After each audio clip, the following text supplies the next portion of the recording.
Our focus of this next lesson, 6.5, is all about problem solving, so we're going to be looking at a lot of word problems. Let's go ahead and review equivalent fractions, and that's going to help us when we're solving a lot of these word problems. So when we're finding equivalent fractions, we need to make sure whatever we do to the top of our fraction, we do to the bottom. For some of these problems that we're going to be taking a look at, they're going to give us a denominator, or they're going to give us part of a fraction that they want us to look at, and then we're going to need to find that equivalent fraction with that denominator or that part that they're speaking about. So when we're finding equivalent fractions, we need to either multiply our numerator and denominator by the same value, or we need to divide our numerator and our denominator by the same value. Both of these fractions are in simplest form right now, which means we can't divide and we can't make the parts smaller.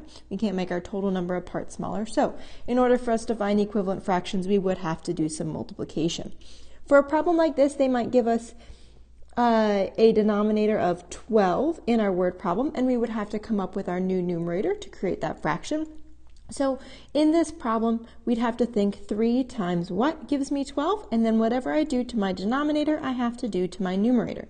So 3 times 4 gives me 12, so I would also have to multiply my numerator by 4, and my newest fraction would be 8/12. In our next problem, let's say they gave us a denominator this time of 16. We're going to do the same thing. We need to think about, well, 4, which is our denominator, times what is going to get me my new denominator of 16. And whatever I end up doing there, I have to do to the top. 4 times 4 gets me 16, so I'd have to multiply my numerator times 4 as well, and I would get 4/16 for this fraction. Now, 2/3 and 8/12, these two fractions that we created first, those are equivalent fractions. They're equal to each other. And then 1/4 and 4/16 are also equivalent fractions. Let's go ahead and take a look at our first word problem. Our first word problem says, Anya is planting flowers. The garden will have no more than 12 sections. 3/4 of the sections will be tulips. What other fractions could represent the part of the garden that will have tulips? All right. We are already given a fraction. We're given the fraction of 3/4. 3/4 of the section will be tulips. And I want to know what other fractions, so I'm going to have to be making other fractions, could represent that same part that will have tulips. So, because I'm representing the same part that will have tulips, I'm going to be representing other fractions of 3/4. So I need to find some equivalent fractions of 3/4. Some other important information in this problem, it says the garden will have no more than 12 sections. 12 sections in our garden is going to be the total number of parts. What does the total number of parts represent in our fraction? Does it represent the numerator or denominator? The total number of parts in a fraction represents the denominator. So our problem is telling us that our denominator cannot be larger than 12. So we can set it at 12, but it cannot be any larger than 12, no more than 12. So that's one denominator that we could have. Maybe we could have another one. Why don't we go ahead and find the equivalent fraction that we would have a 12 in our denominator? Well, when we're finding an equivalent fraction for 3/4 that has 12 in the denominator, we have to think, well, what are we going to multiply our denominator times in order to get 12? In this case, 4 times 3 gets me 12, so I'd have to do the same thing to the top of my fraction, and I get 9/12.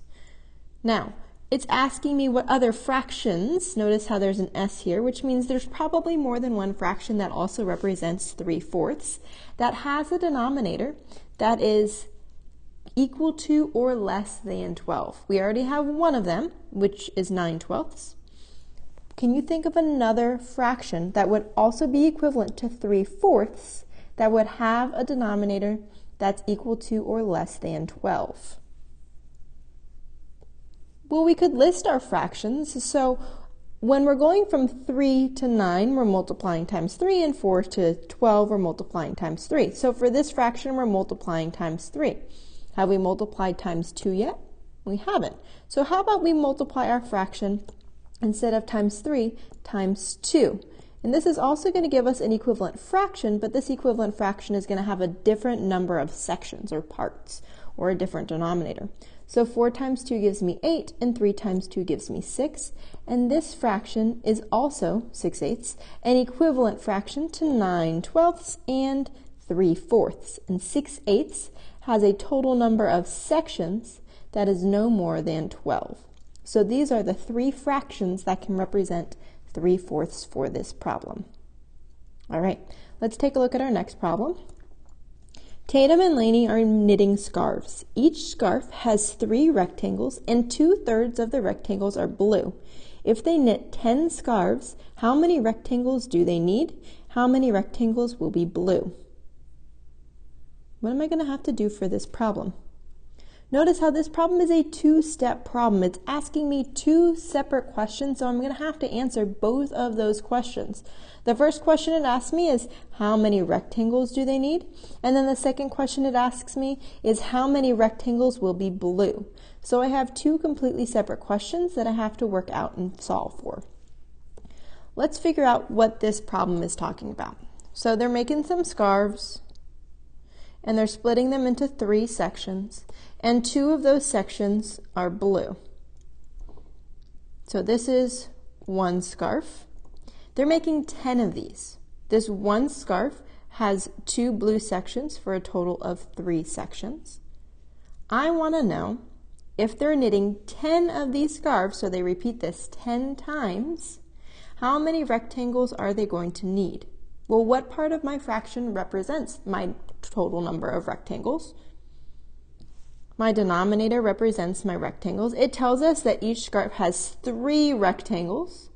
So our denominator represents the total number of rectangles.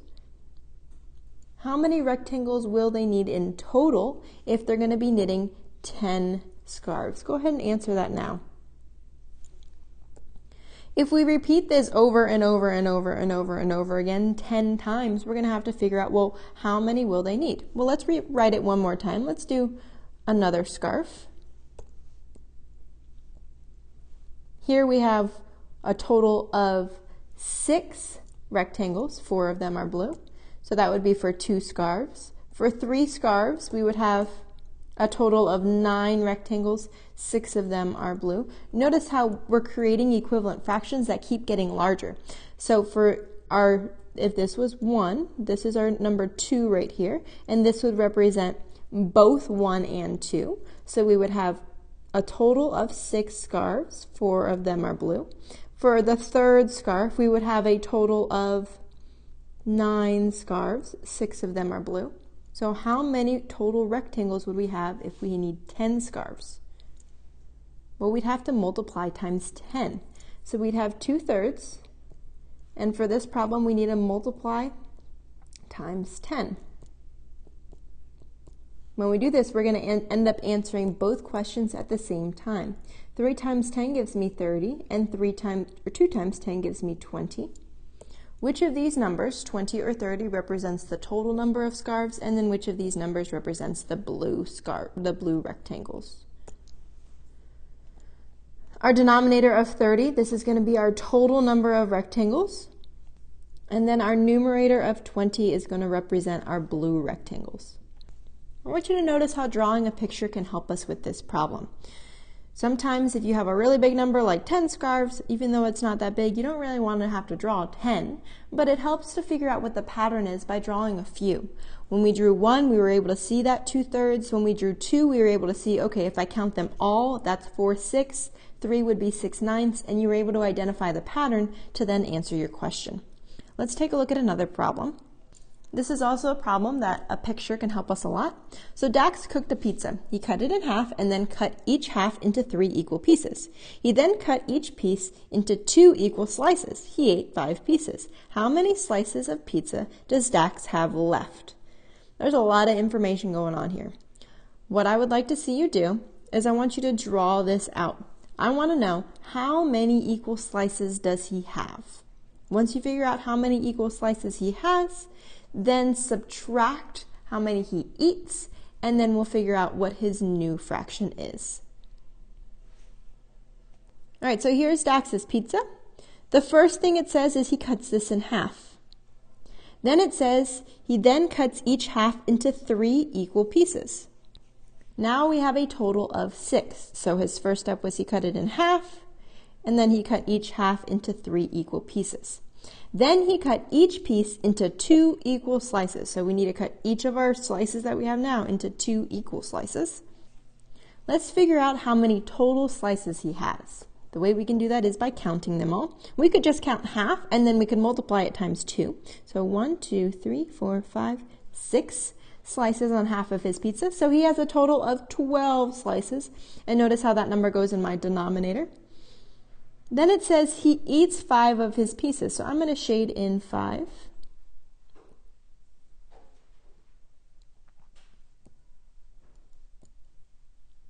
And my problem wants to know how many slices does he have left. So how many slices does Dax have left? If you count them, or if you do some subtraction, 12 minus 5, you would get 7. So Dax has 12/7 of his pizza left. But my question specifically is asking me how many slices does he have left. It's not asking me for the fraction.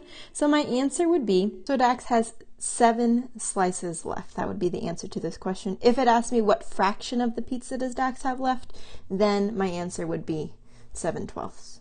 All right, let's look at one last problem. This problem says, a bookstore will trade 5 of its books for 6 of yours. How many books will the store trade for 36 of yours? How would we solve this problem? Well, we have 5 books that the store will trade for 6 of my books, and I want to know how many books will the store trade for 36 of yours. I can create an equivalent fraction to solve this problem. How many books would the store trade for 36 of mine? For this equivalent fraction, I would multiply my numerator and my denominator times 6, because 6 times 6 gives me 36, to figure out how many books the bookstore would trade for mine. 5 times 6 gives me 30, so my answer is the bookstore will trade 30 books. I give them 36, and they'll give me 30 new books. That sounds like a pretty good deal to me.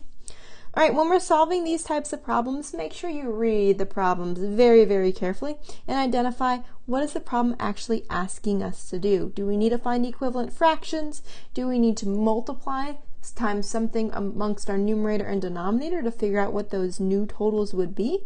Are we doing some drawing and then some subtraction, or are we creating equivalent fractions? Read those problems carefully. Tomorrow we'll do some practice, and then we have our mid-chapter coming up, so we're going to do some review. See you then.